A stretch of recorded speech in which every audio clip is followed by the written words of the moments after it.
about to stumble upon some product market fit. So, I mean, first of all, we use the word product market fit or the words product market fit all the time. Who feels like they know what product market fit is? Okay, that's pretty good, pretty good.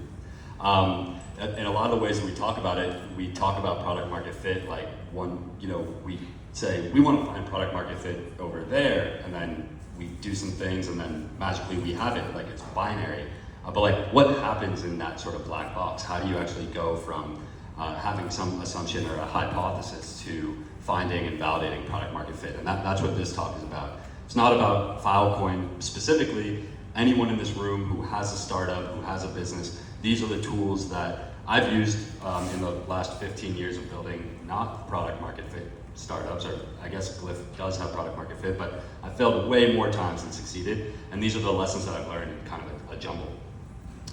There's a lot of topics in here. Oh, nice. I think I'm having the same slideshow trouble.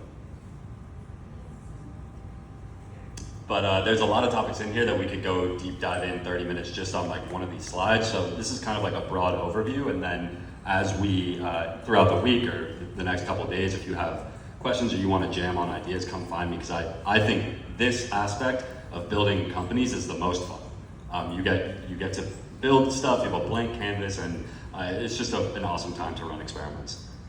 So on this chat, I'm just going to go through first how, and again, like Clara said, you can define product market fit in many ways, you can measure it in many ways, but I have some specific opinions on this, which have worked well for me and GLIF in the past, as well as other companies that I've looked on from and advised and whatnot, and then really talk about like, how do we go to find product market fit? Like, we talk about it a lot, but really specific strategies to go in there. And then ultimately, one more curveball in here, which is, I'm like almost regretting saying it already, but like the goal ultimately is not just to find product market fit, but to build businesses, right? So what is actually the role in product market fit when it comes to building companies?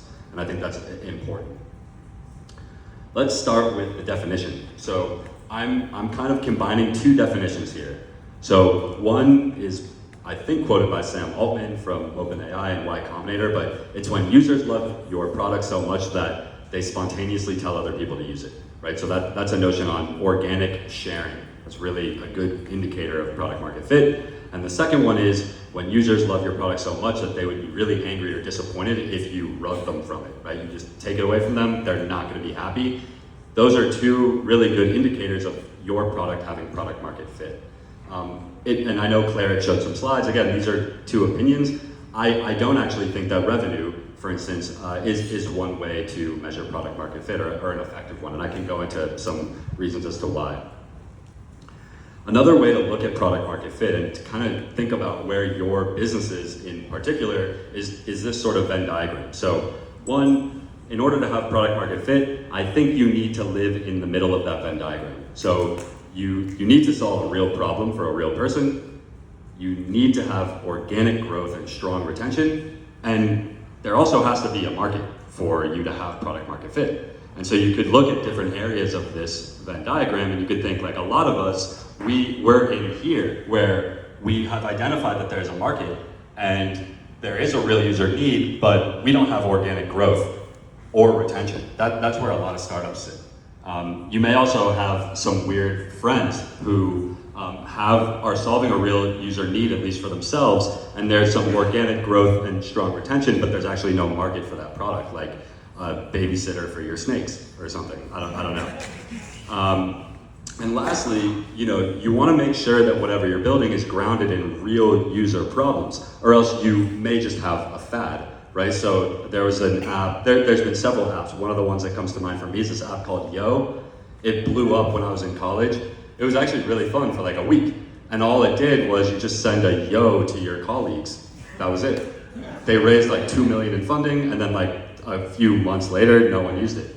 Right? They weren't really solving a problem. And so you need to make sure that you're solving problems. And one note here on market timing. So my argument is, market understanding that you need a sizable market and to have a correct timing in the market to have product market fit, but a lot of those things are out of your control. And so you're better to start off with solving a real user need and building organic growth, because the greatest products end up creating their own markets. And that's why I put Airbnb and Uber here. If those founders had said, hey, we're not gonna work on this because there's really no market for renting out your home, Airbnb would have never been made. And now there's an entire market for shared economy. So this is an example. I thought I was gonna have a little more time, but this is one where we talk about which app has product market fit. So in example one, this is an app that isn't making money, but it has really strong sharing rates and really good retention. It also looks like, and these are hypothetical made up, it looks like there's actually a market here too that app can grow into. So this app on the left, I would say, is in a really strong sort of potential for product market fit, or even has product market fit. The example two on the right is common, I think, also in Silicon Valley, where you get confused because it looks like you have product market fit, but you don't. So we know that an app like Copilot for helping programmers build their programs, there's a big market for that. A lot of money is going into that. This app actually even has $1 million in total revenue, which is ooh, that's nice. But you'll notice out of their 1 million users, 98% of them drop off and basically 1% share them. The thing that you'd want to see here is, well, how much money did this company actually spend to make the $1 million in revenue? If we're just paying for growth and these users are dropping off, we still don't have product market fit, even though we have revenue, right? So the point of this example is to go back and talk about, I guess, redefine things, right? So how do I go back? Maybe this button? Yeah. So what I said at the beginning, we need organic sharing and strong retention. And this app on the left, I would say, has that. And the app on the right, it's unclear, but the point for me making that slide was that it doesn't. And so when we want to measure product market fit, it's really easy. You just flip these into questions. So when you want to know how good your product is for shareability, you can sometimes just measure it. Also, you can ask, how likely are you to share this product with your friends? And same with the second question, how disappointed would you be if we took this product away from you? And now, with this in mind, we see these things on the internet all the time, right? How many times do you see this? I see this quite frequently, especially with new SaaS products, right? And same with this one. How would you feel if you could no longer use our product, right? And so these are the companies, they are assessing their own product market fit, and they're trying to understand, do they have it or not? And not just a binary, but also a spectrum, right? You can have strong product market fit, you can have weak product market fit, and anywhere in between, or no product market fit. And when you measure these, when you look at these two different apps, when you use these types of measurements, it becomes a little bit more clear. Again, these are just made up examples, but if you saw two different apps, one of them was getting 9 in every 10 users would be very disappointed if you took that product away from them, that's a really good sign. They don't have another option. And as well as the shareability. If 3 in every 4 of your users are sharing your app with their friends, that's a viral app. That is really, really strong. And you can intuit the right side is the inverse. This is not very good, and something that if it were me in the CEO seat, I would say stop spending so much money on marketing. We're losing all the users that we're gaining from paid ads, and they're just not even sharing it with their friends. So we need to kind of think this one through a little bit more, get our stats up, and then we can start to pour on the marketing gas. So now we move on to the strategies. And also, I guess we can kind of maybe, if there's any questions or comments or arguments or someone want to fight me on this, we could have a go. Yeah. When does being better than revenue neutral factor into product metrics? Like ramen profitability, that stuff. Yeah, that's coming. If you're not revenue positive, no matter how great your product is, it's not. That's exactly the point that I need to get to at the end of the slideshow. Okay, Yeah, sorry. totally. No, but that's I'm really happy that you asked. Well, let's talk about strategies then. It's really not terribly difficult. You need to talk to customers. Like we can sit in Filecoin Dev Summit and we can hypothesize over what might be good areas to find product market fit, good solutions that customers will demand. But ultimately, the way that we measure and get to product market fit is by talking to our customers. And it's hard, right? Because it's really way more fun, at least for me, to sit in my room and whiteboard interesting, sophisticated solutions to things and then code them up and get all the tests passing. I mean, that's really fun and fulfilling process, but you need to get the critical feedback from your users, and it hurts. And so, as founders of a product, we need to switch our role. So sometimes when you're a founder, you're a developer. Another time when you're a founder, you're a salesperson. In this job, you are a scientist, okay? And your job is to find the truth about whatever your hypothesis is. And this will make sense in a second. So I actually, a lot of my family works in academia and medicine and science. And the scientific method is something that I think applies really well to finding product market fit. The basic structure of this is that we all have an assumption over a product that we might build that users might be in demand of, and the goal is to test that assumption as fast and as cheap as we possibly can, and then once we get answers, deliver that information back to the people who are creating the hypotheses again, and repeat and repeat and repeat. We should be able to run these hypotheses extremely quickly. And I just want to underscore the communication loop.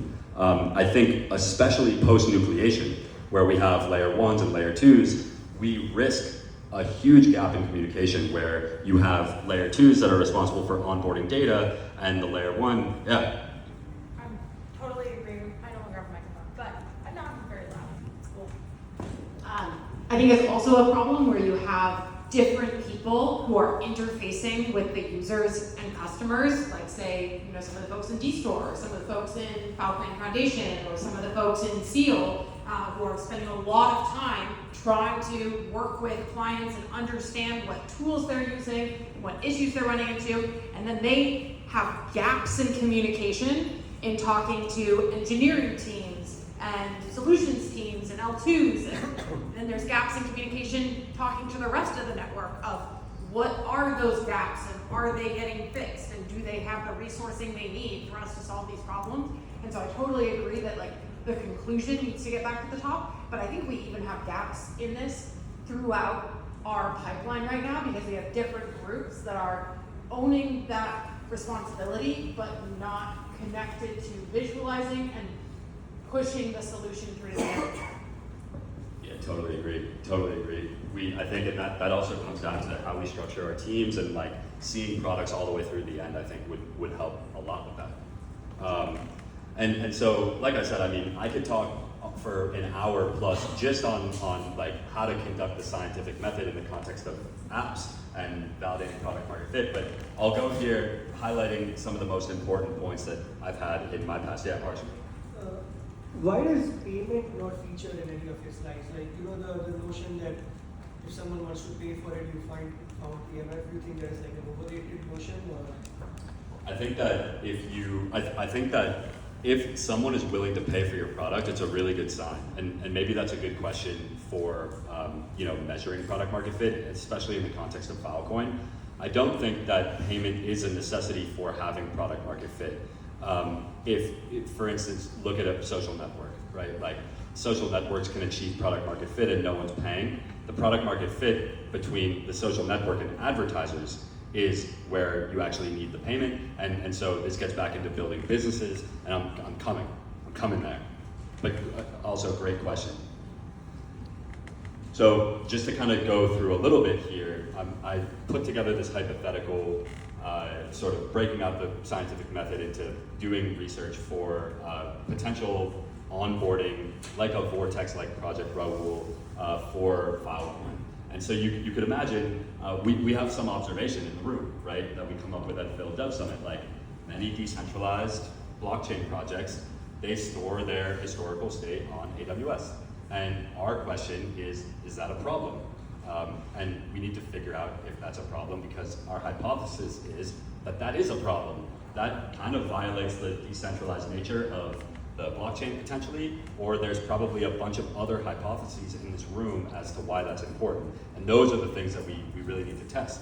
So then once we have a clear hypothesis to test, we can really easily and really cheaply do user research.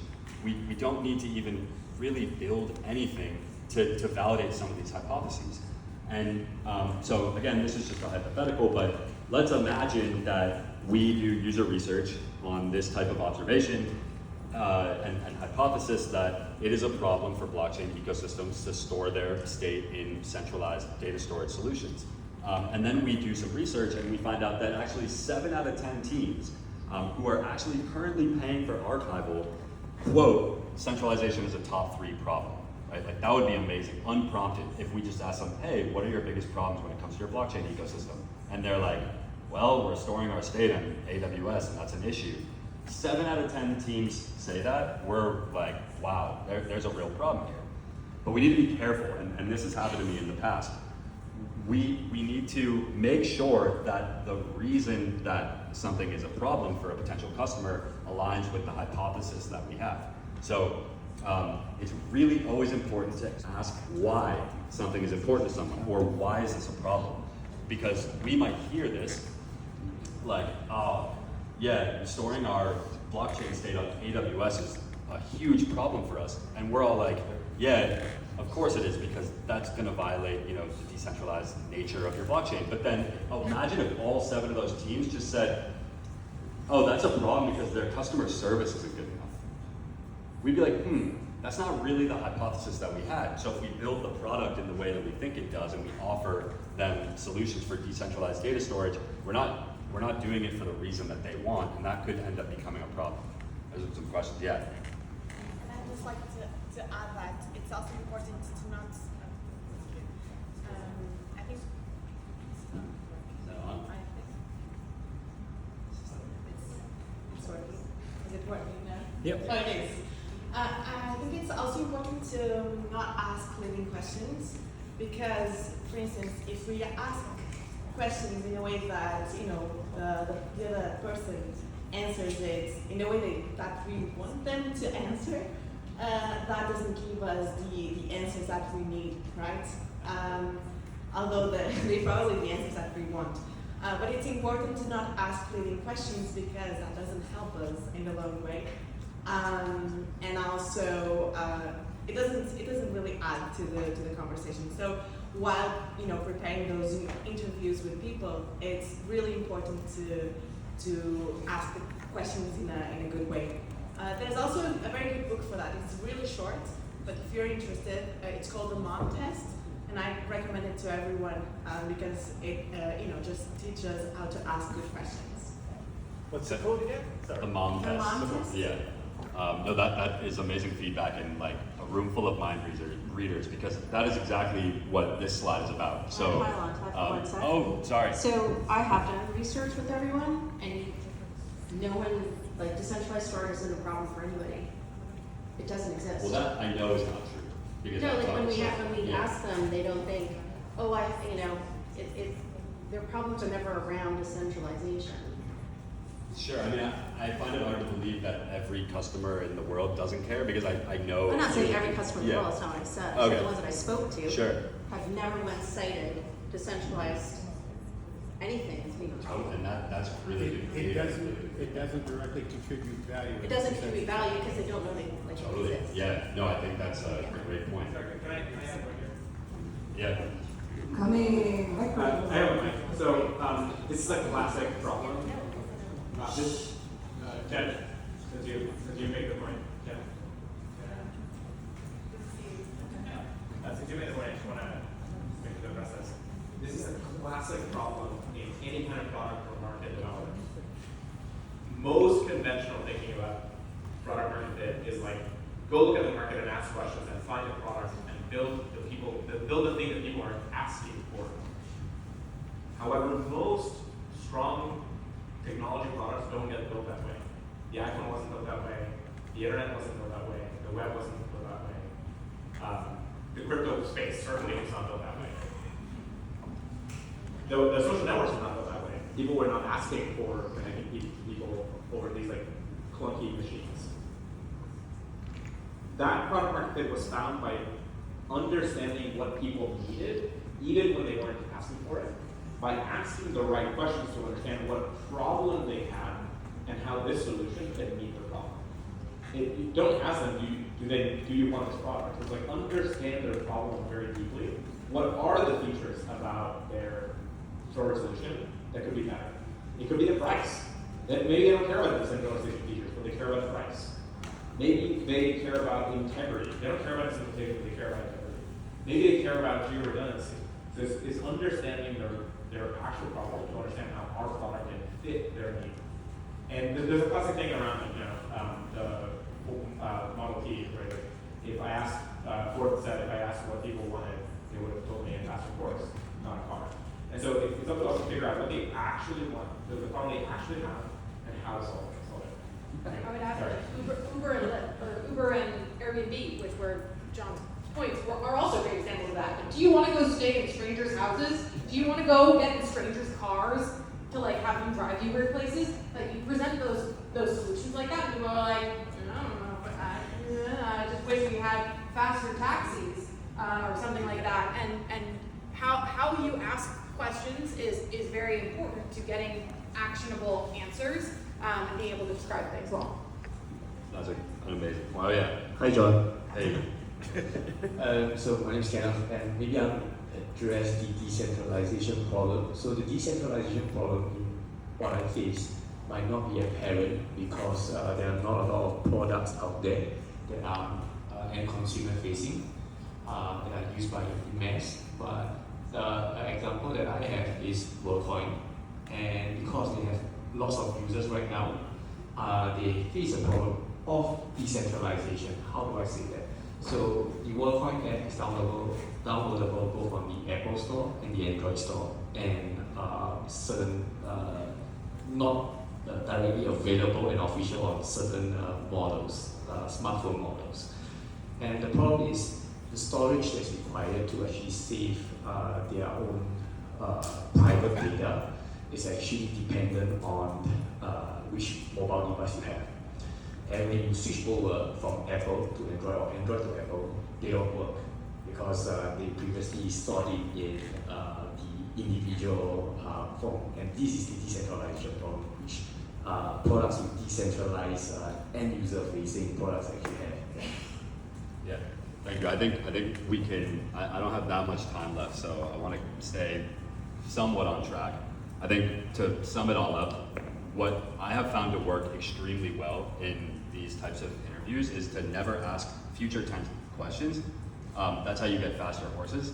You want to ask about past tense, like when was the last time you encountered a problem, or present tense, like what are the current problems that you're having, and you don't want to shove a problem down a customer's throat and ask them if they're having that problem, right? And again, there's a really, really good workshop on this called the Focus Framework. I highly recommend people read this. This has like A/B testing, offer testing, everything you can think of for finding product market fit. It's an amazing, amazing read.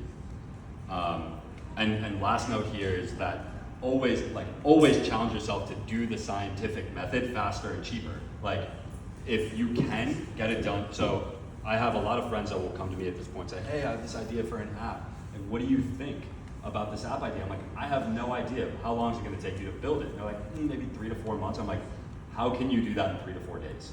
Right? And most of the time when you get creative, you can actually come up with really hacky, sort of really scrappy solutions that will teach you things that you had no idea before you actually started writing any software whatsoever. This gets back to payments and businesses. This is a bit of a tangent, but I think it's an important one to make, which is that ultimately you can be a business that has or finds product market fit, but then ultimately still dies. You do need to create a business that's profitable, and product market fit is absolutely the first cornerstone of doing that.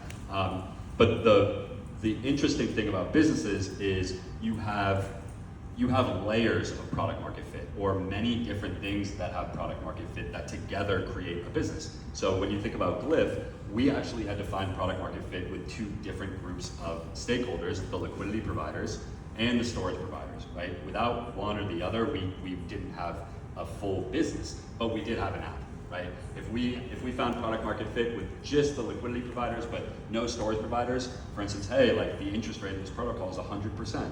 Every liquidity provider would love that. No storage providers would sign up, right? So we don't have a business, but we might have been able to attract a lot of early depositors because they like that, or they're having a problem that is solvable with that type of model. And same thing with like completely out of crypto. Same thing with Facebook, right? Facebook found product market fit with content creators and consumers first, which allowed them to find product market fit with advertisers after. And so this is what I mean by the product market fit onion. We can stack product market fit on top of each other to create really strong, kind of like multicellular organisms of product market fit.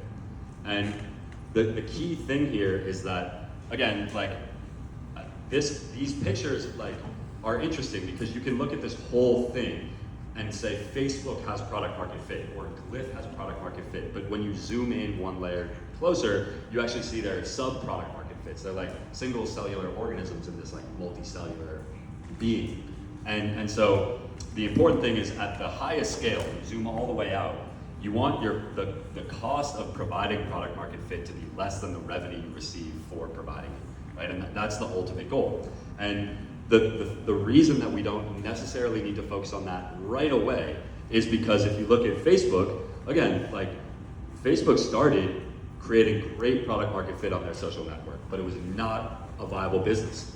Like Facebook, I mean, early days I don't think had too much trouble getting investment, but there were some investors that said no, because they're like, how are you gonna make money?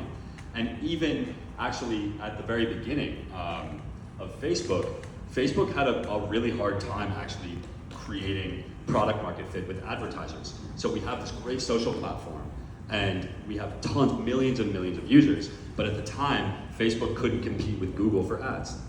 So they needed to come up with a better advertising model than Google and one that would actually like create profitability for the company. And the answer there was actually mobile. So like Google didn't have good penetration into mobile devices.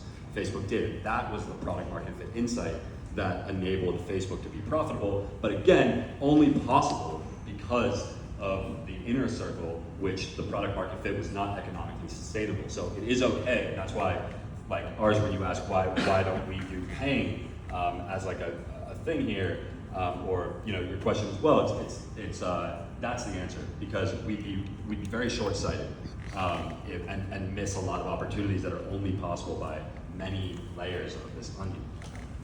I think I'm basically on the last slide, yeah. And so that's kind of what I'm after this week, is to figure out the stack layer of product market fit within Filecoin. I love the analogy of the Amazon bookstore. Like when you think of Amazon today, they have hundreds of products, right? Like, but it all started with the bookstore. Like actually nothing that Amazon had did, it may not have happened if Amazon didn't have a bookstore, right? So like the birth of AWS was powering the bookstore, and like all of their supply chain management, again, stems from the bookstore. So they have this tiny, tiny nugget.